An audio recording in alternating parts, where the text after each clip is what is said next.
Sundel bolong itu sangat menakutkan. Belatungnya terlihat bergerak-gerak di dalam perutnya yang bolong itu, serta baunya yang sangat teramat anyir buat Haryo.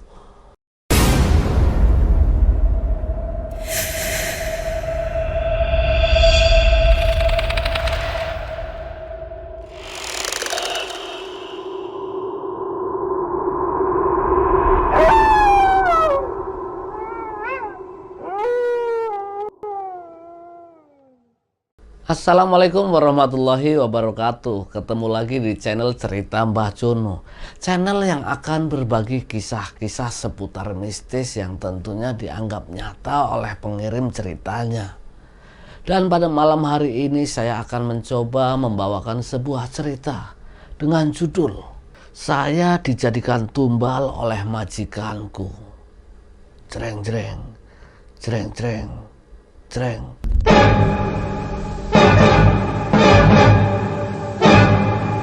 Sebelum saya mulai ceritanya, seperti biasa untuk nama serta tempat kejadian terpaksa saya samarkan untuk menjaga privasi tokoh atau nama tempat yang ada di dalam cerita ini.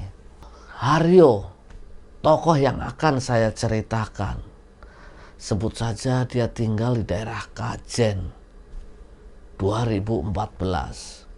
Setelah Haryo ini lulus kuliah dan sempat nganggur untuk mencari pekerjaan, akhirnya dia dengan gampang mendapat pekerjaan itu. Ya, lewat omnya. Karena memang lewat omnya ini dia mempunyai teman yang punya usaha dan membutuhkan karyawan. Usahanya lumayan besar, yaitu sebuah minimarket. Haryo pun dengan gampang masuk di minimarket tersebut. Karena memang yang punya dan juga omnya ini sudah bersahabat lama. Singkat cerita, kerjalah Haryo di minimarket tersebut. Awal dia kerja tidak ada keganjilan apapun. Haryo sendiri menduduki posisi yang dibilang sangat strategis di minimarket tersebut. Dia menjadi seorang HRD. Sebagai seorang HRD menjadi tantangan tersendiri buat Haryo untuk memajukan minimarket itu. Lebih-lebih dia ada beban tanggung jawab yang dititipkan omnya agar dia benar-benar bekerja kepada temannya ini. Keganjilan di tempat kerja si Haryo ini bermula ketika dia hendak membuat sebuah promo. Seperti layaknya minimarket yang lain, untuk menarik para pelanggan mengadakanlah mereka yaitu sebuah promo. Itu juga dilakukan oleh Haryo. Ketika dia sudah mengonsep dengan matang promonya itu, serta membuat spanduk dengan harapan itu dapat memajukan toko majikannya, dipasanglah spanduk itu. Dan Haryo pun meminta tolong anak buahnya untuk memasang sebuah spanduk promo itu. Nah, ketika anak buahnya sedang memasang spanduk itu, Haryo tidak memperhatikan. Tiba-tiba anak buahnya terjatuh dari tangga serta berteriak dengan teriakan, "Westrum!" Ternyata anak buahnya Haryo ini kesetrum. Kalau dilihat dari kabel yang melintas di area spanduk yang ia pasang, padahal kabel itu tidak ada kabel yang terbuka. Anak buah Haryo jatuh pingsan. Dibawalah dia ke sebuah puskesmas. Badannya membiru. Tetapi anak buah Haryo untungnya masih bisa diselamatkan. Dari kejadian itu, anak buah Haryo pun minta istirahat untuk pemulihan. Di masa pemulihan itu, Haryo sempat menjenguk temannya yang sakit itu. Nah, ketika Haryo membesuk temannya itulah dia mendapati cerita-cerita yang aneh, yang Haryo sendiri awalnya tidak percaya. "Bro, kamu kok bisa sih jatuh dari tangga itu? Perasaan saya pegangin tangganya, saya kesetrum, bro," kata temennya itu. "Kesetrum? Kan kabelnya nutup, nggak ada kabel terbuka di situ." "Iya, tapi seolah-olah badan aku itu kesetrum dan ada sekelebatan bayangan hitam yang aku nggak tahu." "Alah, masa siang-siang ada sekelebatan bayangan hitam? Emang ada kabel yang nggak sengaja kamu kepegang kali," kata si Haryo terhadap temennya. Nah, setelah obrolan itu dianggap angin lalu oleh Haryo. Dia menganggap temennya hanya shock, kaget, Mungkin sekelebatan hitam itu adalah orang lewat yang memang minimarket itu ya ada pembeli lalu lalang. Haryo tidak langsung percaya dengan cerita temannya ini. Nah, setelah masa pemulihan temannya ini, seminggu kemudian dia sudah mulai siuman. Dia kembali ke minimarket tapi bukan sebagai karyawan. Dia seperti menahan rasa takut ketika memasuki minimarket itu dan menghadap ke bosnya. Dia resign di hari seminggu itu. Haryo pun belum menaruh curiga alasan apa yang membuat dia resign padahal dia sudah sehat.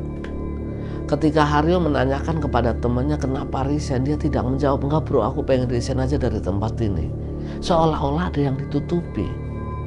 Itu kejadian awal keganjilan ketika Haryo mulai kerja di minimarket punya temennya pamannya ini. Beberapa minggu kemudian, karena memang minimarketnya berada di posisi persis pinggir jalan, sebuah kecelakaan maut terjadi di depan minimarket itu. Ada seorang kakek-kakek sedang naik motor terlindas truk besar sehingga meninggal di tempat. Ramelah lingkungan minimarket tersebut karena kecelakaan itu. Banyak polisi yang mengidentifikasi sebab kecelakaan di situ, termasuk dia meminta rekaman CCTV yang ada di minimarket tempat Haryo bekerja. Akhirnya CCTV minimarket pun atas permintaan pihak kepolisian dibukalah. Haryo menjadi salah satu yang menonton CCTV tersebut bersama para polisi itu. Ketika menonton tayangan itu, pasca kejadian antara kakek-kakek dan truk yang terjadi di depan minimarket, Haryo melihat keganjilan dengan kecelakaan itu. Truk yang memang sudah benar dari arah kiri dan kakek yang ada di seberangnya seolah-olah itu tertarik truk itu dan sengaja menabrakannya ke truk tersebut, sehingga kakek itu masuk ke kolong truk dan meninggal di tempat. Kalau dari pihak kepolisian dianggap wajar, mungkin kakek itu memang sudah tua, sudah tidak konsen lagi untuk berkendaraan. Tapi buat Haryo ini kayak seperti keganjilan. Loh, kok logikanya kok kakek ini udah jelas-jelas di depannya ada truk dari jalur sebelah, malah dia sengaja menabrakannya. Nah, itu keganjilan kedua yang Haryo alami ketika sudah bekerja di minimarket tersebut. Setelah kejadian itu 3 bulan berlalu, kembali lagi minimarket itu terjadi kejanggalan. Kali ini yang mengalaminya adalah karyawan dari minimarket itu sendiri. Seorang perempuan yang hendak ke kamar mandi dan dia terpleset di kamar mandi itu, padahal lantainya masih kering karena dia baru masuk. Ketika dia terjatuh dari kamar mandi, dia langsung teriak kencang, "Astagfirullahaladzim!" Seolah-olah dia melihat sesuatu di kamar mandi itu dan dia terjatuh dan meninggal di tempat. Kalau dilogikakan, karyawan ini masuk kamar mandi, kamar mandinya masih kering, dia terpleset, mungkin kebentur, harusnya masih bisa diselamatkan. Tapi ketika dia dibawa ke rumah sakit, dia sudah tidak sadarkan diri dari pas membawanya, alias sebenarnya dia sudah meninggal di tempat waktu jatuh di kamar mandi itu. Haryo pun merumuskan apa iya ada hal yang gak beres di tempat kerjanya itu.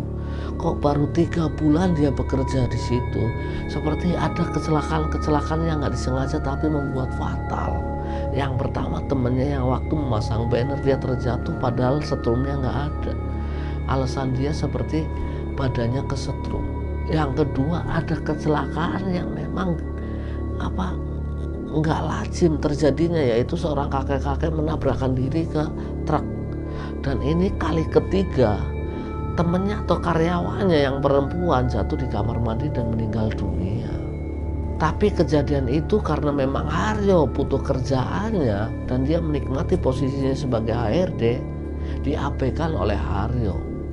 Hingga suatu ketika pemilik dari minimarket itu di depan orang banyak karena ada kesalahan kecil dari karyawannya, dia marah-marahinlah karyawannya dengan semua kalimat binatang keluar dari mulutnya. Padahal di situ situasinya lagi ada pembeli dan lain-lain. Melihat kejadian itu, Haryo yang memang bertugas ingin memajukan minimarket itu akhirnya memberanikan diri ngomong ke majikannya tersebut. Ketika dia ada di ruangannya, Haryo pun masuk ke ruangan majikannya ini. Dengan pelan awalnya dia mengusulkan ke bosnya kalau memang mau negur karyawannya jangan di depan umum, karena itu menjadi citra buruk buat minimarket tersebut. Tapi bosnya yang memang merasa punya minimarket itu nggak terima dengan usulnya Haryo ini yang memang belum ada setahun bekerja di situ. Haryo pun diceramahi. Haryo yang memang merasa benar pun membantah argumen dari bosnya ini, hingga terjadilah perdebatan antara Haryo dan bosnya. Nah, perdebatan inilah yang ternyata menjadi malapetaka awal buat Haryo. Setelah perdebatan itu, Haryo mengalah karena memang dia hanya karyawan di situ, dia mengikuti apa perintah dari majikannya. Namun, ketika dia pulang bekerja, tiba-tiba sesampainya di rumah, badan dia itu berasa panas. Dia langsung demam. Demamnya itu sampai kaos basah, semua keringat keluar dari tubuhnya Haryo. Haryo yang memang masih tinggal sama orang tuanya, ibunya pun dengan sabar mengompresnya. Dibujuklah Haryo untuk menuju ke rumah sakit agar diperiksakan. Tetapi Haryo menolak karena itu sakit dadakan. Ini mungkin panas biasa, minum paracetamol besok sembuh. Pikir Haryo seperti itu. Haryo pun hari itu hanya respect saja, dia istirahat setelah meminum obat. Suhu badannya terus memanas, sehingga dia tidak bisa tertidur malam itu. Karena memang dirasa badannya kok nggak enak banget. Ibunya yang memang khawatir dengan keadaan Haryo dari sore, yang memang tiba-tiba sakit dan badannya luar biasa panas, bolak-balik untuk mengetahui kondisi anaknya itu. Dan pada tengah malam, Haryo dibujuklah oleh ibunya. Apa kita ke rumah sakit saja? Enggak bu, besok juga sembuh, kata Haryo terhadap ibunya.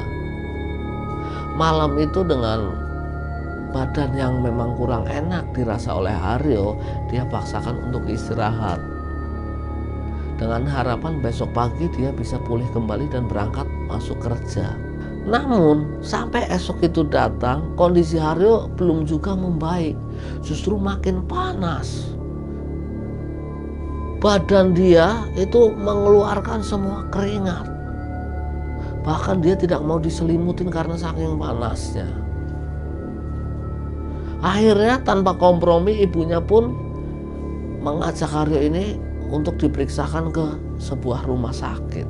Dibawalah Haryo ke rumah sakit. Sesampainya di rumah sakit, dengan suhu yang sangat panas di badan Haryo, akhirnya dokter dari rumah sakit itu pun merujuk Haryo untuk rawat inap. Nah, ketika Haryo dirawat inap inilah di malam pertama dia menginap di rumah sakit. Pada jam 10 malam, Haryo itu seperti orang halusinasi. Dia melihat bayangan hitam ada di depannya seperti menembus tembok. Dan bayangan hitam itu bilang kepada Haryo, ayo ikut aku, ayo ikut aku. Haryo pun berteriak, gak mau. Sehingga ibunya yang menunggunya sedang tertidur, dia menjadi terjaga dan panik melihat kondisi Haryo yang tidur sambil berteriak-teriak, gak mau. Haryo pun disadarkan oleh ibunya. Haryo nyebut. Ketika tersadar, Haryo mukanya pucat dan terlihat ketakutan, seperti dia mengalami hal itu nyata buat Haryo. Sontak ibunya pun langsung memanggil dokter atau suster yang berjaga pada malam hari itu dengan memencet bel yang ada di sebelah kanan ranjang. Akhirnya nggak berapa lama, suster itu datang dengan tenang. Dia mencoba memeriksa keadaan Haryo yang memang panas. Dia menjelaskan ke ibunya kalau efek dari panas yang berlebihan mungkin akan seperti ini, terjadi halusinasi atau kejang-kejang. Akhirnya Haryo dipaksa minum obat penenang di situ dan dia tertidur kembali. Tenang itu ternyata hanya sekejap. Kejadian itu jam 10 malam. Dan kembali lagi jam 3 pagi. Haryo itu seolah-olah dikelilingin oleh anak kecil yang gak memakai baju. Dia terus muter sambil ngajak Haryo untuk, ayo ikut aku, om, ayo ikut aku. Dan itu nyata buat Haryo. Sehingga Haryo pun kembali berteriak, gak mau. Aku gak mau. Intermezzo. Nah, akhirnya ibunya pun terjaga. Karena memang itu kejadian kedua, sehingga kali ini ibunya Haryo gak begitu panik. Dia hanya membisikkan kepada Haryo ini untuk terus beristighfar.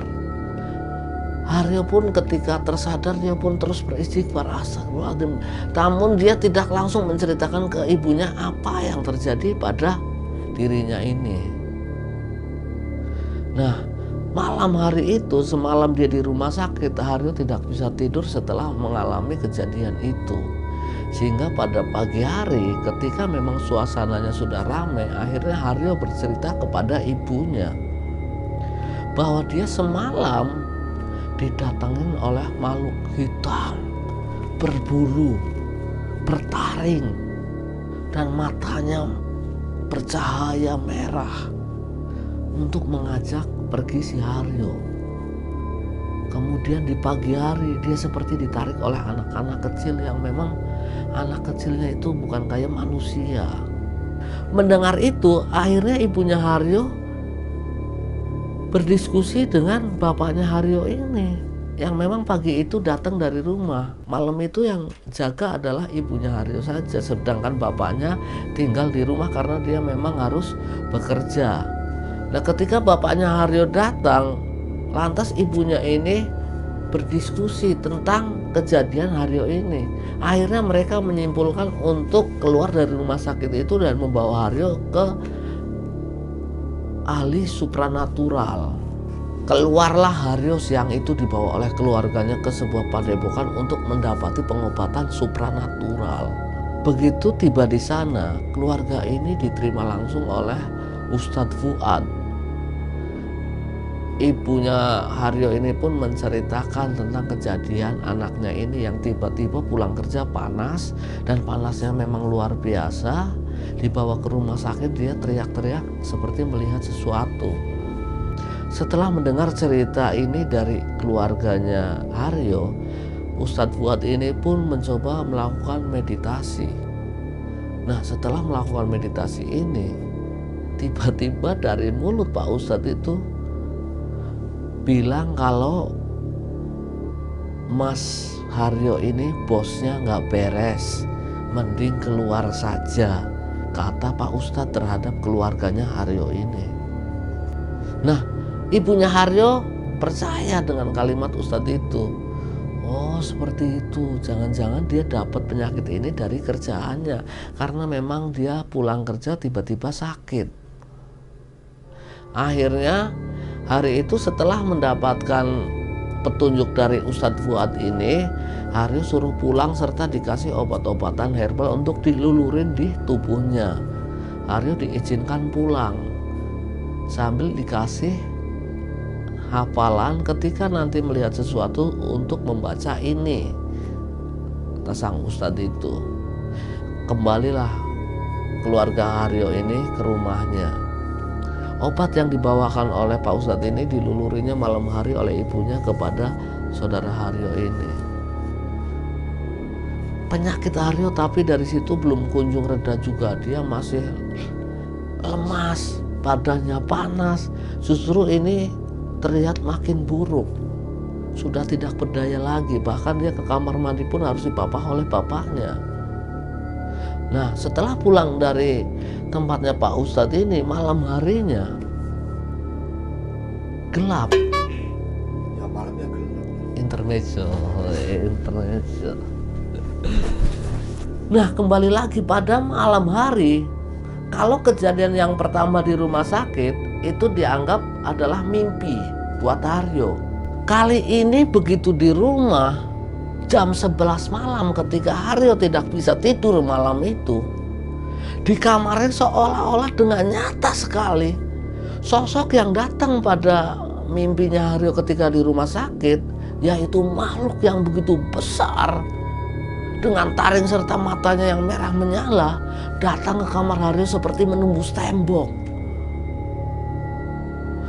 Dia pun kembali bilang kepada Haryo, "Aku disuruh bosku untuk mengambil kamu. Aku disuruh bosku untuk mengambil kamu." Nah, karena itu kejadiannya terlihat nyata oleh Haryo. Haryo dengan takutnya akhirnya dia ingat kalau dia ketika melihat sesuatu suruh membaca sebuah amalan yang dikasih oleh Pak Ustadz Fuad itu, akhirnya dia baca. Ketika dia sedang membaca, makhluk itu nggak langsung pergi, dia justru bilang lagi, "Fuad siapa ini ikut campur? Aku akan mengambilmu, tunggu saja. Aku akan bawa pasukan lebih banyak." Pelan-pelan makhluk itu mundur dan menghilang setelah si Haryo ini membaca amalan dari Fuad ini. Nah, kaget ya? Kaget. Nah, akhirnya malam itu dilalui dengan kejadian itu. Malam pertama kali setelah pulang dari rumah sakit, bablas ke tempatnya Pak Ustadz. Setelah itu pulang, dan ini malam keduanya. Kembali lagi, teror itu datang ketika jam 11 malam. Seperti kejadian yang malam pertama, kali ini sosoknya berbeda yang datang. Dia seperti menembus tembok lagi. Ada sosok seperti sundel bolong yang memang perut dan punggungnya itu tembus. Banyak darah berlumuran serta belatung-belatung ada di lubang itu. Haryo pun kembali ketakutan. Takut. Kayak bab itu. Panci ya, kayak panci ya. Ya, saya intermezzo. Sundel bolong itu sangat menakutkan. Belatungnya terlihat bergerak-gerak di dalam perutnya yang bolong itu, serta baunya yang sangat teramat anyir buat Haryo. Haryo pun dengan sekuat tenaga pikiran dia untuk membaca kembali, mengingat amalan-amalan yang dikasih oleh Ustadz Fuad. Dan sundel bolong itu pun berucap kepada si Haryo ini, "Ayo ikut aku disuruh mengambilmu." Terus akhirnya Haryo terus membaca amalan-amalan yang dikasih Fuad. Sehingga makin lama seperti kepanasan atau tidak kuat mendengar amalan-amalan yang dibacakan oleh Haryo, sundel bolong itu pun menghilang. Setelah kejadian itu, Haryo pun berteriak minta tolong ke ibunya, Bu, Ibu. Ibunya yang memang sudah tertidur di kamar sebelah mendengar. Akhirnya ibunya menghampiri ke situ. "Ada apa, Nak? Ibu malam ini tidur sini ya, Bu. Aku takut." Tumben-tumbenan Haryo yang memang sudah dewasa, sudah dapat gelar S1 malam hari itu, karena saking takutnya dia minta tidur ditemenin oleh ibunya. Nah, bapaknya ngiri, nggak ditemenin. "Aku nggak ditemenin." Ikut. Akhirnya malam hari itu dilewatin Haryo tidur ditemani oleh ibunya. Kembali lagi pada pagi harinya, Haryo pun bercerita kalau 2 malam berturut-turut ini dia didatengin oleh makhluk-makhluk yang sangat aneh dan menyeramkan. Ibunya pun menasihati Haryo untuk terus beristighfar dan membaca amalan-amalan yang diberikan oleh Ustadz Fuad itu. Dan hari ketiga setelah malam, ibunya bilang ke Haryo kalau malam hari ini mau ditemenin ibu lagi apa enggak. Namun kata Haryo, "Gak Nggak usah Bu, nggak apa-apa, ibu tidur aja di kamar sendiri. Haryo berani sendiri malam hari ini. Malam hari itu ketika sudah jam 10 lewat, dirasa sudah sangat malam, ibunya Haryo kembali ke kamarnya untuk tidur karena memang sudah mengantuk. Haryo juga mulai memaksakan diri untuk tertidur pada malam hari itu. Akhirnya Haryo dengan susah payah tertidur juga, mungkin karena sudah lelah beberapa hari ini dia kurang tidur. Di hari ketiga dia akhirnya bisa tertidur hanya sampai jam 1 malam. Karena jam 1 malam Haryo itu terjaga gara-gara dia bermimpi ketemu banyak macam makhluk gaib yang datang menghampiri dia. Dalam mimpinya itu dia bertemu makhluk yang pertama datang ke rumah sakit dengan badan tinggi besar, berbulu serta bertaring serta bermata merah menyala. Terus ada anak kecil yang memang mulutnya, hidungnya itu keluar darah. Sundel bolong yang hari kedua itu datang, mereka berkumpul. Ada banyaklah malam itu yang datang ke mimpinya si Haryo ini.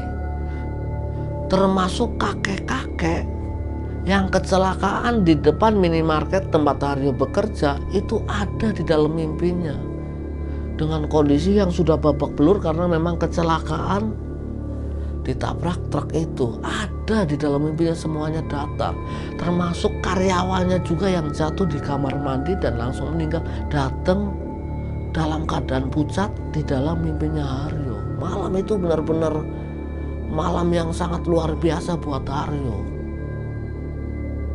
Dia tidak bisa apa-apa, badannya tidak bisa digerakkan karena itu terjadi seperti dia dalam mimpi, seperti direp-repin.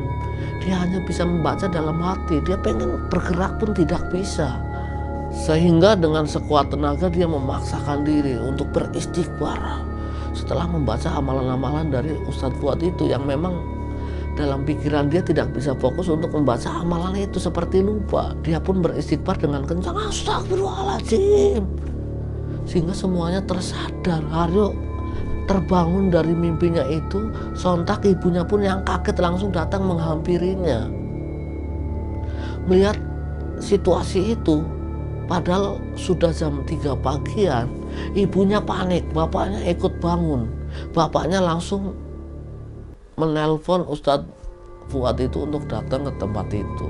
Namun beberapa kali ngebel, Ustadz Fuad itu tidak mengangkat handphonenya. Mungkin dia sedang zikirkah pada sepertiga malam itu, atau dia lagi tertidur. Akhirnya satu keluarga malam itu tidak tidur, hanya menemani Haryo sampai pagi. Nah, pagi harinya bapaknya Haryo ini dengan bergegas dia menuju ke tempat Ustadz Fuad. Dia menceritakan kejadian yang diceritakan oleh Haryo kepada ibunya serta dirinya. Dari pertemuan bapaknya Haryo dengan Pak Ustadz Fuad ini, akhirnya bapaknya Haryo dibawakan sebuah gelang yang berbentuk seperti tasbih. Ini tolong bawakan ke saudara Haryo untuk dipakai.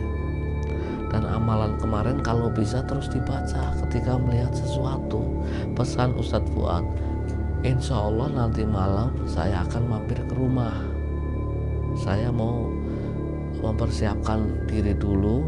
Setelah dirasa saya sudah siap, nanti entah jam 10, jam 11, atau jam 12 malam saya akan berkunjung ke rumah Bapak, kata Ustadz Fuad ini. Setelah semuanya dirasa jelas, akhirnya bapaknya Haryo itu pun pulang. Seperti pesannya Pak Ustadz ini, Haryo dipakaikanlah gelang tasbih itu. Dan hari keempat Haryo dalam keadaan sakit ini, kondisi Haryo masih begitu-begitu aja, masih sakit, susah makan, bahkan makanan yang ia telan selalu muntahkan. Intinya dari sakitnya itu memburuk. Dan pada malam hari itu Ustadz benar saja seperti janjinya kepada bapaknya, dia datang pada jam 11 malam ke rumah Haryo. Dan dia pun seperti melakukan doa-doa di bawah ranjangnya si Haryo ini. Dia menggelar sejadah serta membaca doa. Di depannya ada segelas air putih. Ketika membaca-baca itu, mungkin kejadian ini hanya bisa dilihat sang Ustadz dan juga Haryo. Ibu serta bapaknya yang ada di situ tidak bisa melihat kejadian ini. Jadi sang Ustadz ini seolah-olah sengaja memanggil siapa selama ini yang mengganggu si Haryo ini. Ketika membaca doa dan beberapa menit selesai, benar saja yang dilihat oleh Haryo, makhluk-makhluk yang selama ini datang di kehidupan Haryo semuanya muncul. Dan yang paling besar itu makhluk yang berbulu, bertaring serta bermata merah itu dengan lantang menantang sang Ustadz. Siapa kamu mau ikut campur? Ini bukan es, jadi jangan dicampur. Es campur? Ikut campur itu kayak, kenapa sih kamu ikut campur? Oh, bukan es campur. Bukan es campur. In Masa makhluk gaib minta es campur. intermezzo. Jadi sosok ini yang memang paling seram dianggap ketualah dari kawanan makhluk gaib ini, kayak menantang sang Ustadz. Siapa kamu mau ikut campur? Mau saya bawa juga. Nah di situ Haryo seperti melihat kalau Pak Ustadz itu keluar dari raganya, seperti ada sukma yang melawan para makhluk ini di depan si Haryo, seperti lapangan.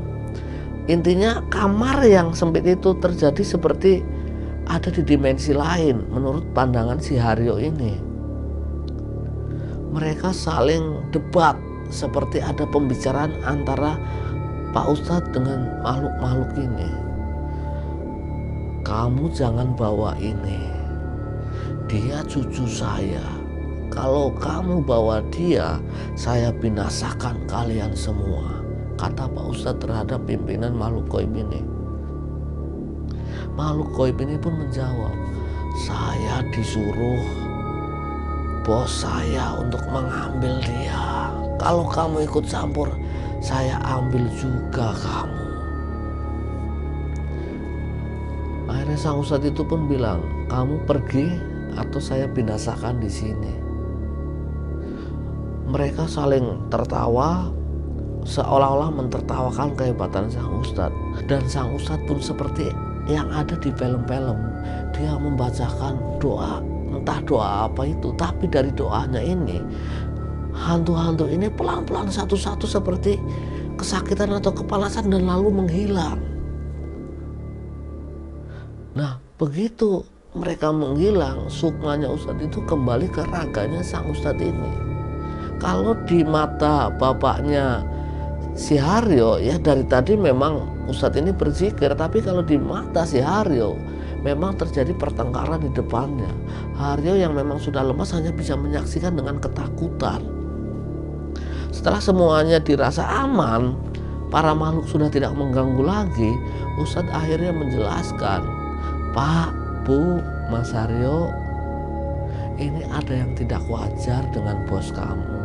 Bos kamu itu bersekutu dengan banyak banget pesugihan, banyak banget makhluk gaib yang menumbalkan karyawannya. Pokoknya siapapun yang ada di lingkungan itu bisa menjadi tumbal, karena memang banyak banget pesugihan yang ia kerjakan. Dia banyak banget bersekutu dengan setan, kata sang Ustadz. Saran saya mending kamu setelah sehat, kamu keluar, resign dari kerjaan kamu. Nah akhirnya Haryo pun mengiyakan, iya Pak Ustadz, sehabis ini kalau memang saya dikasih kesehatan, saya mau resign, mau keluar dari kerjaan itu. Nah malam itu sudah dilalui. Nah setelah melakukan ritual dan memberi penjelasan kepada keluarga maupun Haryo penyebab dari sakitnya Haryo ini, akhirnya setelah semuanya beres, sang Ustadz pun pamit untuk pulang. Namun ketika pulang, bapaknya Haryo memanggil, Pak Ustadz bentar, ada apa? Amplop biasa. Ya kan ada amplop kan. Ntar kan Ustadznya, nggak usah. Ya tapi ada yang ikhlas menolong, ada yang memang sengaja pamrih. Kalau tapi nggak apa-apa kalau menurut Ustadz saya, ketika Ustadz berceramah dan sang panitia memberikan hadiah berupa bayaran itu nggak apa-apa, karena itu bentuknya ya ini hadiah jasa, Untuk apresiasi. apresiasi. Tapi kalau sengaja memasang tarif itu ya nggak boleh, katanya seperti itu. Ya diterimalah akhirnya amplopnya. Nah pagi harinya, kali ini setelah kejadian semalam, dalam kondisi si Haryo yang beberapa hari ini terus seperti mengalami rasa ketakutan, pagi itu terlihat mulai fresh, dia mulai doyan makan. Gelang yang dia pakai membuat dia percaya diri, dan memang mindset di pikiran dia makhluk setan itu bisa dikalahkan terbangun dalam pikiran si Haryo ini, sehingga dia sudah mulai memberanikan diri untuk menghadapi itu semua, dan itu membuat dia menjadi lebih sehat. Kesehatan dia semakin hari semakin berangsur membaik, dan ketika sudah dirasa sehat, dia pun kembali ke pekerjaannya dengan diantarkan oleh bapaknya ini untuk resign atau mengundurkan diri dari tempat ia kerja. Ketika menuju tempat kerjanya, dia bertemu bosnya. Dia seolah-olah tidak mengetahui apa yang sebenarnya terjadi di minimarket itu. Dia takut menyinggung mantan bosnya ini, walaupun sebenarnya satu sama lain saling tahu kalau bosnya menyuruh Haryo ini untuk jadikan tumbal. Haryo juga tahu siapa yang selama ini membuatnya dia sakit, tapi itu tertutupi. Haryo tidak mau ikut campur di ranah itu, yang penting dia sekarang sudah sehat. Dan terima kasih buat teman-teman semua, sampai di sini dulu ceritanya, karena memang sampai sini email yang saya baca dan coba saya kisahkan buat teman-teman. Mohon maaf apabila ada penyampaian yang kurang enak buat teman-teman semua. Mudah-mudahan dari cerita ini saya maupun teman-teman yang nonton dapat pelajaran dan dapat hikmah dari cerita ini. Akhir kata, saya Mbah Jono undur diri. Wassalamualaikum warahmatullahi wabarakatuh. Ketemu di video selanjutnya.